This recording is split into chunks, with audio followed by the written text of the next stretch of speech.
وہ بہت ہی خاص موضوع ہے، وہ یہ ہے رمضان اور زکوٰۃ۔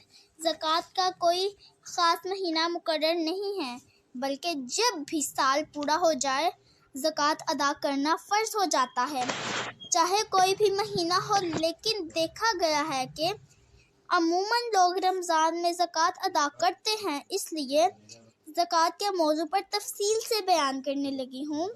تو یاد رکھیں کہ انسانی معاشرے میں کچھ لوگوں کا دولت مند اور کچھ لوگوں کا ضرورت مند ہونا نظام قدرت اور تقاضۂ فطرت ہے۔ اس لیے ہر معاشرے کی ضرورت ہے کہ اس کے خوشحال افراد اپنے ضرورت مند اور غریب بھائیوں کی مدد اور ان کی ضروریات کی تکمیل کے لیے اپنی دولت کا کچھ حصہ اسی مقصد کے لیے نکالیں کہ ان کی مدد کر سکیں۔ اسی لیے پہلے آسمانی مذاہب میں بھی زکوٰۃ و صدقات کا حکم فرمایا گیا۔ قرآن مجید کا بیان ہے کہ حضرت اسماعیل علیہ السلام بھی اپنے اہل و عیال کو زکوٰۃ دینے کا حکم فرمایا کرتے تھے۔ بنی اسرائیل سے خدا نے جن باتوں کا عہد لیا تھا، ان میں نماز کا قائم کرنا اور زکوٰۃ کا ادا کرنا بھی تھا۔ حضرت مسیح نے بھی اعلان فرمایا، مجھے زندگی بھر اقامت صلاۃ اور ادائے زکوٰۃ کی ہدایت کی ہے۔ زمین کی پیداوار کی مساوی ادائیگی، یعنی کہ 10ویں حصے، خواہ وہ زمین کے بیج کے یا درخت کے پھل کی ہو، خداوند کی ہے اور خداوند کے لیے پاک ہے۔ اور گائے، بیل اور بھیڑ بکری یا جو جانور چراہے کی لاٹھی کے نیچے سے گزرتا ہو، ان کی ہر 10ویں جانور خداوند کے لیے پاک ہے۔ فی کس آدھا مثقال۔ اس کے علاوہ ہے حضرت موسیٰ علیہ السلام کی جو ہدایات دی گئی ہیں، ان میں ایک یہ بھی تھی، دولت مند نیم مثقال سے زیادہ نہ دے اور نہ غریب اس سے کم دے۔ اس موضوع پر میں آپ کو اگلے مقام پر بیان کروں گی۔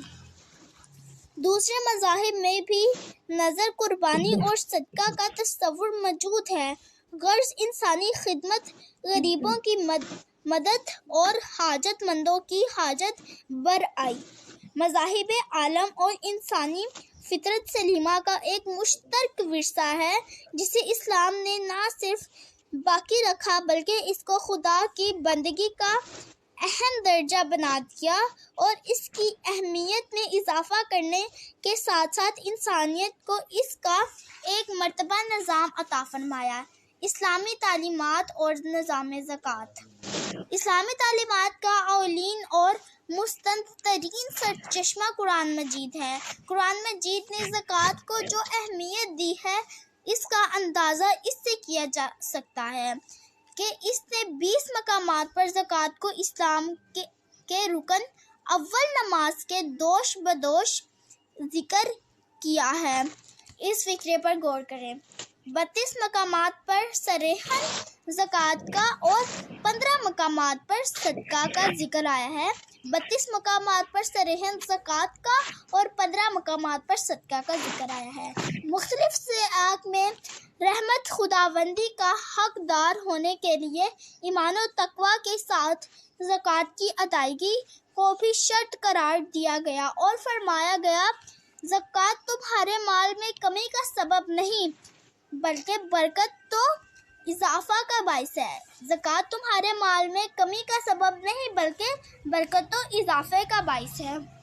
آخرت میں اس کا جو ثواب ہے، اس کو اللہ تعالیٰ نے اس طرح بیان فرمایا، اللہ کی راہ میں خرچ کرنے والوں کی مثال اس بوئے گئے دانے کی ہے جس میں 7 بالیاں نکل آئیں اور ہر بالی میں 100 دانے ہوں۔ اللہ جس کے لیے چاہتا ہو 2 چند کر دیتا ہے اور وسعت والا اور علم والا ہے۔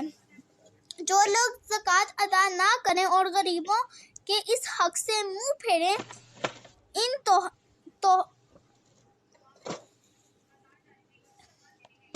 ان کے لیے اسی درجہ عبرتناک سزا ہے۔